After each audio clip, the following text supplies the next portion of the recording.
One of the most horrifying experiences I ever had was when I had my first bad trip. I was taking psilocybin mushrooms with friends. It was a beautiful April day, and all of a sudden it went from everything is great, everything feels amazing, to paranoia and fear and anxiety. Like any experienced psychonaut, I've had my fair share of difficult experiences. And that's what we like to call them. Bad trips are challenging experiences. They're experiences that shine a light into our shadow, that make us aware of trauma, that make us aware of things and ideas and emotions that we've been repressing and bring them to light. So although bad trip and the idea of a bad trip can be intimidating, it's critical that you don't let the possibility of a bad trip deter you from having a profound and meaningful psychedelic experience.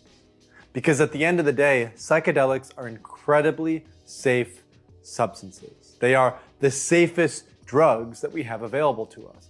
And as long as you pay close attention to set and setting when you're doing these medicines, then you can almost guarantee that the experience will be safe, because that's what matters most. It's not about whether it's a bad trip or a challenging experience. What really matters is whether the experience you're having is safe or unsafe. Which brings up the topic of set and setting. You've probably heard this before if you've done any preliminary research into psychedelics. Set and setting is critical to having a profound and meaningful psychedelic experience. And that's because these medicines are non-specific amplifiers. They will amplify whatever is going on for you. So if you feel unsafe, or if you're around people you don't know well, or if you've recently had some sort of trauma, then that experience could be amplified by taking psychedelics. And that's why it's so critical that, especially if you're doing this for the first time, that you have a guide or a sitter or a therapist who can be with you as you go deep into your psyche to unravel the subconscious and the unconscious and everything that you've been repressing or holding back over your entire lifetime. One of the reasons that people are intimidated by psychedelics is because of this idea of a bad trip. So if that's you, if you're brand new to psychedelics and you're not sure about working with them because of the possibility of a bad trip, then we encourage you to start low and go slow.